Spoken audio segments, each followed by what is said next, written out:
La disponibilité de l'eau douce par habitant diminue dans le monde sous l'effet de la croissance démographique, de la mauvaise gestion, des pertes énormes dues aux fuites et demain sous les effets du changement climatique.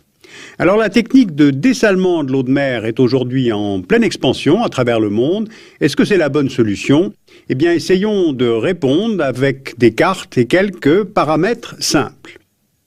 L'OMS, c'est-à-dire l'Organisation mondiale de la santé, estime qu'en dessous du seuil de 2500 m3 par habitant et par an, l'individu se trouve dans une situation de vulnérabilité hydrique. Or, quand on regarde une carte des ressources en eau douce disponibles, on voit que c'est déjà le cas pour plusieurs pays, alors qu'au contraire, seuls quelques pays se partagent 60% des ressources. L'Amérique du Nord, le nord de l'Europe, l'Amérique du Sud, l'Afrique tropicale sont bien dotés, mais en revanche, la plupart des États du Moyen-Orient, du Maghreb, sont dans une situation dite de stress hydrique, c'est-à-dire qu'ils disposent par an de moins de 1700 m3 d'eau douce par habitant. Deuxième paramètre, la population mondiale poursuit sa croissance. 1 milliard d'habitants en 1800, 6 milliards 700 millions en 2008, soit 200 ans plus tard. Et sur ces 6 milliards 700 millions, un peu plus de 1 milliard de personnes, soit une personne sur 6, n'a pas d'accès à l'eau potable, ou même seulement à l'eau propre. Troisième paramètre à connaître, l'occupation des terres. Si on prend une carte de densité, on voit que près du quart de la population mondiale vit à moins de 25 km des côtes.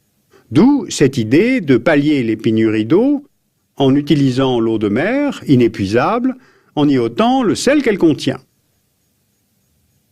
En 2008, on a exactement 13 869 usines de dessalement construites ou en construction dans le monde et elles produisent 52 millions de mètres cubes d'eau douce par jour, soit 0,5% de la consommation mondiale, ou bien encore 100 fois la production quotidienne d'une ville comme Paris. Alors comment fonctionnent ces usines de dessalement? Première technologie utilisée que l'on peut voir sur ce schéma simplifié, la technique par distillation. De l'eau de mer chauffée à 120 degrés est introduite dans une enceinte où la pression est réduite. Elle se transforme en vapeur et va se condenser en haut du compartiment. Les gouttelettes d'eau douce sont alors recueillies dans des réceptacles en dessous des condensateurs et on peut renouveler l'opération jusqu'à 40 fois dans une usine de dessalement suivant ce procédé de distillation par détente successive. Eh bien, ce procédé reprend en fait le cycle naturel de l'eau qui s'évapore des océans, forme les nuages, puis retombe sur Terre sous forme de pluie. Il est d'ailleurs utilisé depuis toujours sur les navires. Pour obtenir de l'eau potable, les marins faisaient chauffer de l'eau de mer. Mais l'inconvénient des techniques par distillation est leur grosse consommation en énergie. Et elles étaient d'ailleurs largement pratiquées dans les pays du Moyen-Orient, disposant précisément d'une énergie peu chère. La deuxième technique de dessalement est celle par osmose inverse. L'eau de mer est d'abord grossièrement filtrée pour empêcher le dépôt de matière en suspension sur les membranes du filtre, puis elle est traitée pour éviter le développement de micro-organismes sur le filtre. L'eau est ensuite injectée dans un compartiment d'osmose inverse pour être filtrée à nouveau grâce à une pompe à haute pression, les membranes semi-perméables retenant le sel et les particules. En 2008, les principaux pays producteurs d'eau douce par dessalement sont l'Arabie Saoudite, je vais y revenir, les Émirats Arabes Unis, les États-Unis, l'Espagne, le Koweït, ces pays étant suivis ensuite par l'Algérie, la Chine, le Qatar, le Japon et l'Australie qui produisent entre 2 et 4% de l'eau dessalée dans le monde. Premier constat, les usines construites sont surtout installées dans des pays riches, ou ceux dotés de ressources financières liées à la rente pétrolière ou gazière, et non pas dans les zones les plus pauvres, car cette technologie est encore très coûteuse à l'investissement comme au fonctionnement. Par exemple, 1 mètre cube d'eau obtenu par le procédé d'osmose inverse coûte entre 40 et 80 centimes d'euros. Par la technique de distillation thermique, jusqu'à presque 2 € le mètre cube, soit 2 à 3 fois plus cher que le prix de revient d'un mètre cube obtenu à partir de l'eau de surface. Deuxième constat, la technique de l'osmose inverse, qui est moins consommatrice en énergie, réduit les coûts de production, donc favorise la diffusion planétaire de cette technique.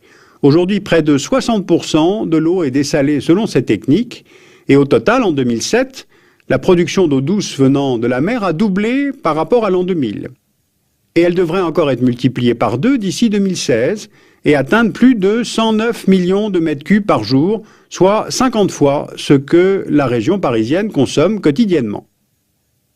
Certains États, comme l'Arabie saoudite, la Chine, l'Espagne ou l'Algérie, s'appuient de plus en plus sur cette technique d'osmose inverse du dessalement pour garantir leur approvisionnement en eau douce. Le dessalement s'est d'abord développé dans les années 60 dans le golfe Persique. Peu à peu, ça a gagné l'ensemble du Moyen-Orient, Israël, le pourtour méditerranéen. Et aujourd'hui, il s'est développé aux États-Unis, en Inde, en Chine, au Japon, en Corée du Sud, en Australie. Et que ce soit en Californie, en Australie, en Israël ou en Espagne, la construction de ces usines répond à la lutte contre les pénuries et la sécheresse récurrente. Par exemple, l'Espagne a lancé un grand programme de dessalement pour répondre à ces problèmes de sécheresse, sauf que 22% de l'eau dessalée en Espagne est destinée à l'agriculture. Regardons maintenant plus en détail le cas de l'Arabie saoudite. L'Arabie saoudite est le premier producteur d'eau dessalée dans le monde. Le pays est situé en zone désertique, dispose de peu d'eau de surface, sauf dans la région de l'Assir. Ces nappes phréatiques sont presque arrivées à épuisement.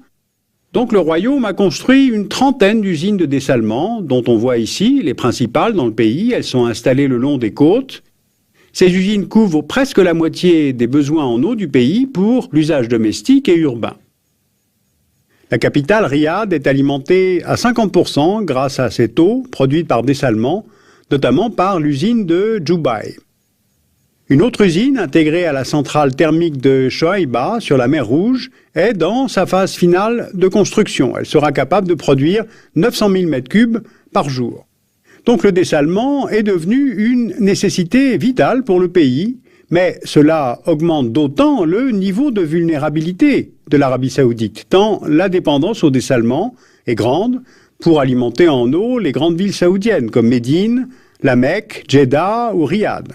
Et on peut évidemment s'empêcher de s'interroger sur ce qui pourrait se passer pour ces villes si ces usines étaient la cible d'attentats.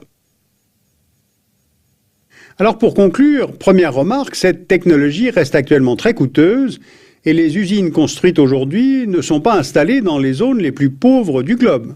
Il y a peu de chances que l'industrie du dessalement, qui est actuellement en pleine croissance, prête beaucoup d'attention aux besoins en eau des populations des pays émergents.